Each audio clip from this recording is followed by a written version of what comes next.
Hey, what is up everyone? Welcome back to another video on Python for ethical hackers. In this video, we will be looking at the overview, the advantages and installation of Python.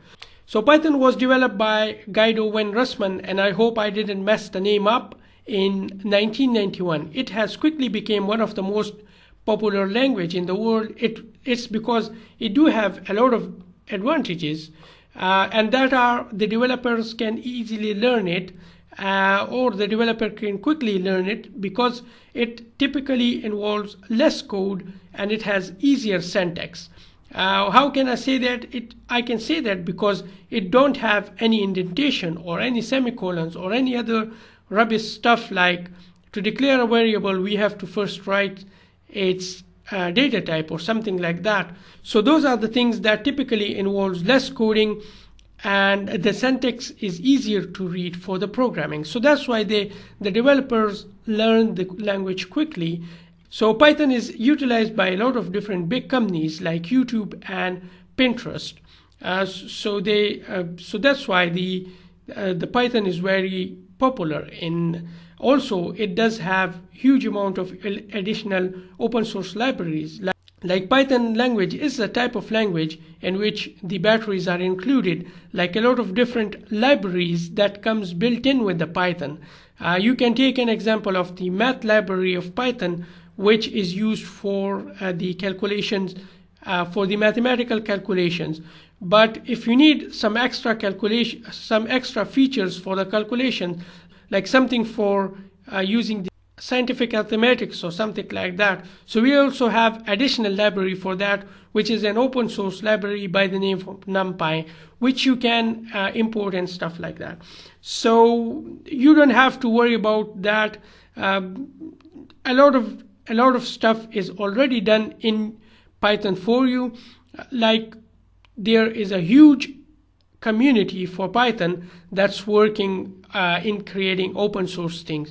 So if you need something, you can just import a library and the job will be and you can just get the job done.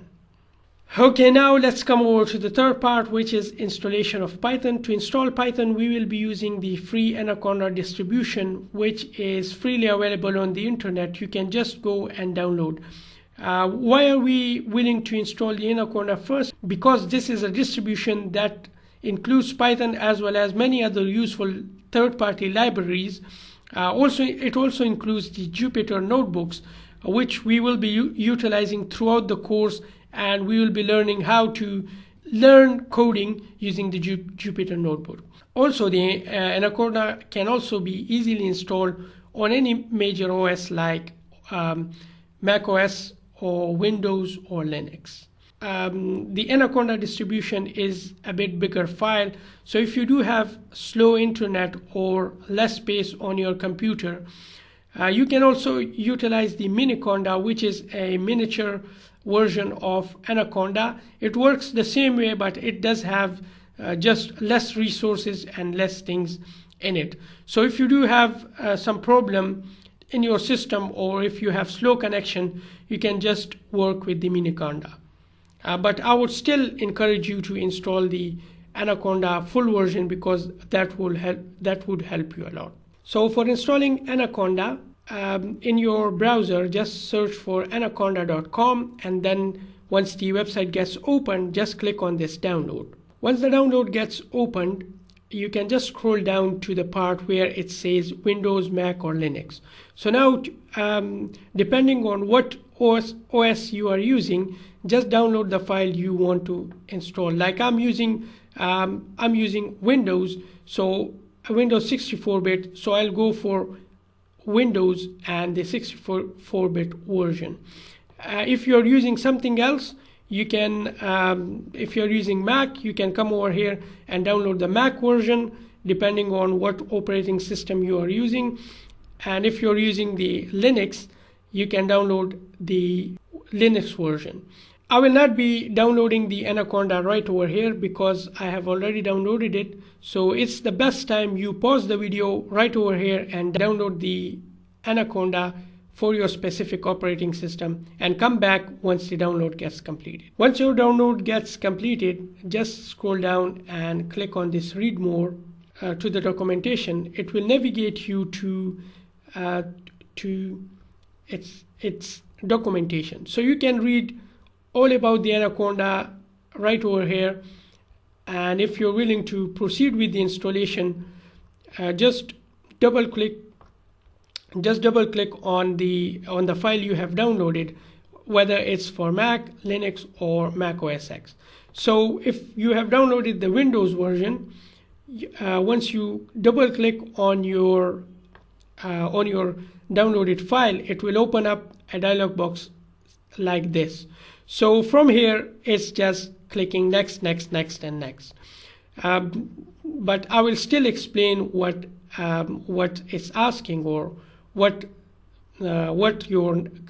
by clicking your next would do.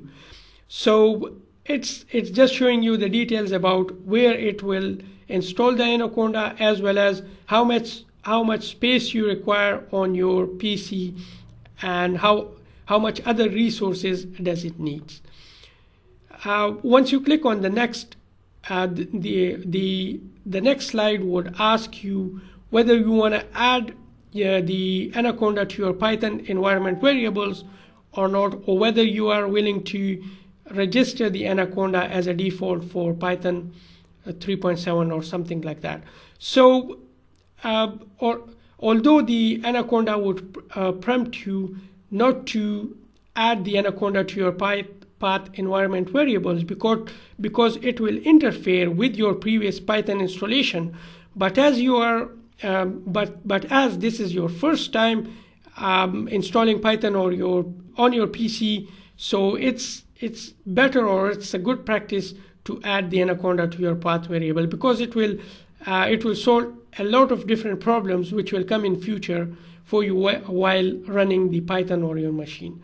So once you are done with that part, from here it will just show you an advertisement if you're willing to install the PyCharm or something. Well, what is PyCharm? PyCharm is an editor you can use for your regular Python development. So here is a first look. If you're interested in using PyCharm, here is its first look. You can use that. But if you're not interested in that, the Jupyter Notebook will do for now. You can also install Sublime for coding in Python or something like that. Right now, you don't have to worry about anything. Just install Anaconda, and just by clicking the next, and that's it. Once you are finished with the installation, it will show you this screen, whether you want to see the learn more about Anaconda, as well as to launch the Anaconda. So this is pretty much it for the installation of Windows. If you are willing to install it on Mac, it's the same thing. You just have to click next. You just have to click install, and then select where you want to install it, and you can follow the instructions guide right over here. But on Linux, it's a bit different. So depending on what flavor or what version of Linux you are using, whether it's Debian, Red Hat, Arch Linux, here are all of its command written. Just use whatever flavor of Linux you are using. So in Linux, once you click on download, like in Windows, if you click on download, it will download the exe file. But in Linux, if you click on download, it will download the .sh file. So you can just go to your downloads, and wherever you have downloaded just go there and just copy and paste these commands over there, and follow the instructions right over here, and the Anaconda will get installed on your Linux machine. But you just have to keep this in mind, that if you're using the Debian, just use this command. If you're using Red Hat, use this command. And same goes for the other Linux flavor as well. Pause the video, go now and install the Linux, and come back once you're done with that. Okay, once the Anaconda is installed, you are all set to go for the next video. In the next video, we will be launching Jupyter Notebook in order to understand how the Python works and how to take your first steps, how to take your first steps in Python.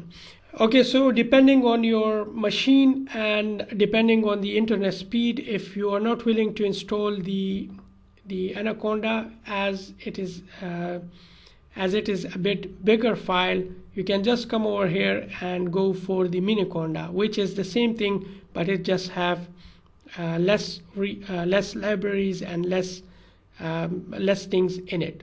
So it does have it also have these different versions available for it.